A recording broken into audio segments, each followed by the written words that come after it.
ಬೆಳಗ್ಗೆ 6 ಗಂಟೆಗೆ ಹೋದೆ. ಕಣ್ಣು ಕತ್ಲಿದ್ದಂಗೆ ಗಾಡಿ ಎತ್ಕೊಂಡು ಹೋದೆ ತೋಟ ಹತ್ರ. ಆವಾಗ ಕೃಷಿ ಹೊಂಡಲ್ಲಿ ಬಟ್ಟೆ ಕಾಣಿಸ್ತು. ಹಂಗೆ ನಮ್ಮ ಹುಡುಗರನ್ನ ಎಲ್ಲ ಕರೆ ಬಿಟ್ಟೆ. ಆಮೇಲೆ ಎಲ್ಲ ಬಂದರು, ಊರಿನವರೆಲ್ಲ ಬಂದು ನೋಡಿದರು. ಆಮೇಲೆ ಅವರೆಲ್ಲ ಹಂಗೆ ಮಣ್ಣು ಮಾಡಬೇಡ ಅಂತ ಹೇಳಿದ್ರು. ಬೇಡ ಅಂತ ನಮ್ಮ ಹುಡುಗರು ಶಂಕರಪ್ಪ ಅಂತ ಫೋನ್ ಮಾಡಿದೆ. ಆಮೇಲೆ ಬಾಬಣ್ಣ ಅವರೆಲ್ಲ ಬಂದು ಎಲ್ಲನೂ ಹೇಳಿದರು. ಅವರೇ ಪೊಲೀಸ್ ಕರೆಸಿದ್ರು. ಆಮೇಲೆ ಇಷ್ಟು ಮಾತ್ರ ನೋಡಿದ್ದು ನಾವು ನಿಜ. ಯಾರು ಬಟ್ಟೆ ಕಾಣಿಸ್ತಾರ? ಆಯಮ್ಮನ ಬಟ್ಟೆ. ಏನು ಡೌಟ್ ಏನಿದೆಯಾ? ಏನಿಲ್ಲ ಅಣ್ಣ, ಡೌಟ್ ಏನಿಲ್ಲ.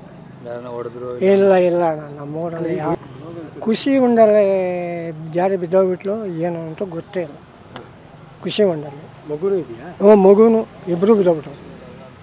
ಸಾಧ್ಯ ನನಗೆ ಬೆಳಗ್ಗೆ ನೀರು ಕಡಿಮೆ ಇತ್ತಂತಲ್ಲ? ಒಂದು ಮೊಣಕಾಲು, ಒಂದು ನಡುವುದ್ದು ನೀರು ಯಾರು ಎಕ್ಕೋಕ್ಕಾಗಲ್ಲ. ನಾವು 25 ವರ್ಷ ಮೇಲೆ ಆಯ್ತು ಅದು ಮಾಡಿ. ಗದ್ದೆ ಕಟ್ತಾಯಿದ್ದೆ ಅವಾಗ ಮಾಡಿದ್ದು. ಮೇವು ಏನೋ ಕೊಯ್ಯೋಕ್ಕೆ ಹೋದ್ಲು, ಅದು ಏನಾಯಿತು ದೇವ್ರಿಗೆ ತಿಳಿಬೇಕು. ಬೆಳಗ್ಗೆ ಕಾಣಿಸಿದ್ವು 5:30ಕ್ಕೆ ನಾನು ಅಲ್ಲಿ ಹೋಗಿದ್ದೆ. ಆಮೇಲೆ ಹಂಗೆ ಗಾಡಿ ನಿಲ್ಲಿಸ್ಬಿಟ್ಟು ಕಟ್ಟಿದ ಮೇಲೆ ನಮ್ಮ ದೊಡ್ಡಪ್ಪ ಅವ್ರಿಗೆಲ್ಲ ಹೇಳಿ ಆಮೇಲೆ ಎಲ್ಲ ಜನ ಬಂದು ನೋಡಿ ಆಮೇಲೆ ಪೊಲೀಸ್ಗೆ ಇನ್ಫಾರ್ಮೇಷನ್ ಕೊಟ್ಟು. ಅಲ್ಲ, ಏನೋ ಆಗಿರ್ಬೋದು, ಯಾರೋ ಹೊಡೆದಿರ್ಬೇಕು ಅಂತಾರೆ. ಇಲ್ಲ ಅವ್ರಿಗೆಲ್ಲ ಚೆನ್ನಾಗಿತ್ತಾ? ಎಲ್ಲರಿಗೂ ಚೆನ್ನಾಗಿತ್ತು. ನೀವು ಸೊಸೆ ಚೆನ್ನಾಗಿದ್ರಾ? ಎಲ್ಲ ಚೆನ್ನಾಗಿತ್ತು. ನಾನೇನು ಕೆಲಸ ಮಾಡ್ತಾರೆ, ನಾನು ಸುಮಾರು ಒಂದು 5 ವರ್ಷ ಮೇಲೆ ಆಯಿತು ಏನು ಕೆಲಸ ಮಾಡ್ತಾಯಿಲ್ಲ. ಹುಲ್ಲೇನೋ ಮಾಡ್ತಾಯಿದ್ರಿ? ಹುಲ್ಲು ಅದು ತೋಟಕ್ಕೆ ಹೋಗಿ ಕೊಯ್ಕೊಳ್ಳೋದು, ಗುಡ್ದಕ್ಕೆ ಹಾಕೋದು, ಯಾರೋ ಬೇಕಾದಕ್ಕೆ 1-2 ವಾರ ಹಾಕೋದು ಅಷ್ಟೇ. ನೀವು ಸೊಸೆ ಎಲ್ಲ ಚೆನ್ನಾಗಿದ್ರಾ? ಎಲ್ಲ ಚೆನ್ನಾಗಿದ್ವಿ. ನೆನ್ನೆ ಬೆಳಗ್ಗೆ ತೋಟ ಹತ್ರ ಹೋಗಿ ತೆಂಗಿನಕಾಯಿ ಎತ್ಕೊಂಬಂದು, ನಮ್ಮ ತೋಟ ಈ ಕಡೆ ರೋಡಿನ ಸೌಂಡ್ ಐತೆ, ಅಲ್ಲಿ ತೆಂಗಿನಕಾಯಿ ಎತ್ಕೊಂಬಂದು ಆಯಮ್ಮನು ರೂಮಲ್ಲಿ ಎಲ್ಲ ಇದ್ರಾಗ ಹಾಕಿ ಮಡ್ಗವಳೆ.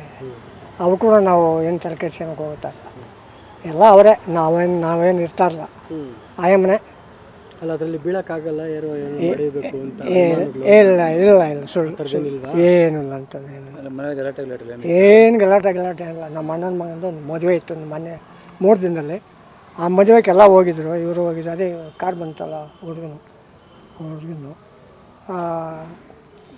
ಮೊನ್ನೆ ರಾತ್ರಿ ಇಲ್ಲಿ ಚೋಳಘಟ್ಟಾಗ ಹೆಂಗೇನು ಕುಳಿಸ್ತೀರಿ ಅಂತ ಮದುವೆ ಮುಗಿಸಿ ಅದಕ್ಕೆಲ್ಲ ಕಾರ್ಯಗಳು ಹೋಗಿದ್ರು. ನಮ್ಮ ಅಣ್ಣ ತಮ್ಮಂದೆಲ್ಲ ಹೋಗಿದ್ರು, ಸೊಸೆಗಳು, ಮೊಮ್ಮಗನು ಎಲ್ಲ ಹೋಗಿದ್ರು. ನಾನು ಒಬ್ಬನೇ ಮನೆಯಲ್ಲಿ ಇದ್ದೆ. ಆಮೇಲೆ 2:30 ಗಂಟೆಗೆ ಬಂದು ಮಲ್ಕೊಂಡ್ರು ಅವರೇ. ನಾನೇನು ಹೇಳೋಲ್ಲ, ನನಗೆ ನಡುವಾಗಲ್ಲ ಹೇಳೋಕ್ಕೆ. ಮಲ್ಕೊಂಡಾಗಿ ಇರ್ತೀನಿ. ಆಮೇಲೆ ಸರಿ ಅಂತ ಹೇಳ್ಬಿಟ್ಟು ಬೆಳಗ್ಗೆ ಎದ್ದು ಮುಖ ತೊಳ್ಕೊಂಡು ಬೆಳಗ್ಗೆ 5:30ಕ್ಕೆ ಹಾಲು ಕರ್ಕೊಂಡಿದ್ದೀನಿ. ನಾಟಿ ಹಸು ತಗೊಂಡಿದ್ದೀವಿ ಮನೆಗೆ ಹಾಲಕ್ಕೆ ಅಂತ. ಆ ಹಾಲು ಕರ್ಕೊಂಬಂದು ಕೊಡೀನಿ ಅಷ್ಟೇ. ಸಾಯಂಕಾಲ 5:30 ಸಾಯಂಕಾಲ 6 ಗಂಟೆಗೆ ಹಾಲು ಕರ್ಕೊಂಬಂದು ಬೆಳಗ್ಗೆ ಹಾಲು ಕರ್ಕೊಂಬಂದು. ನಿಮ್ಮ ಪ್ರಕಾರ ಏನಾಗಿರ್ಬೇಕು ಅಲ್ಲಿ? ಏನು ಗೊತ್ತೇ ಇಲ್ಲ ಸರ್. ಅಲ್ಲಿ ನೋಡಿದಾಗ ಏನಾಗಿರ್ಬೋದು ಅಂತ ಏನಿಲ್ಲ, ಏನು ಅಂದಾಜು ಕೃಷಿ ಹೊಂಡ ಏನೋ ಇಳಿಯೋಕ್ಕೆ ಹೋದ್ಲು, ಏನೋ ಅದು ರೌಂಡ್ ಅಪ್ಪಲ್ಲ ಇರೋದು. ಎಲ್ಲ ಮುಚ್ಚೋಗ್ಬಿಟ್ಟಿದೆ, ಎಲ್ಲ ಸ್ವಲ್ಪ ಇರೋದು. ಒಂದು ನಡುವುದ ನೀರು ಇದೆ. ಅಲ್ಲ, ಏನಾಗಿರ್ಬೋದು ಇವಾಗ? ಏನಾಗಿದೆ ಅಂತ ನಾವು ಹೇಳೋಕ್ಕಾಗಲ್ಲದೆ ಜಾರಿ ಬಿದ್ದೋಗಿರೋದಿರ್ಬೋದು ಅನ್ಸೋದು. ಅಷ್ಟಾಗಿರೋದು. ಜಾರಿ ಬೀಳೋದೆ ಎಕ್ಕೋಕ್ಕಾಗ್ತಾಯಿಲ್ಲ. ಪೊಲೀಸರೆಲ್ಲ ಹೇಳಿದ್ರು, ಮೇಡಮ್ನು ಎಲ್ಲ ನೋಡಿದ್ರು, ಅಷ್ಟು ಹೇಳಿದ್ರು.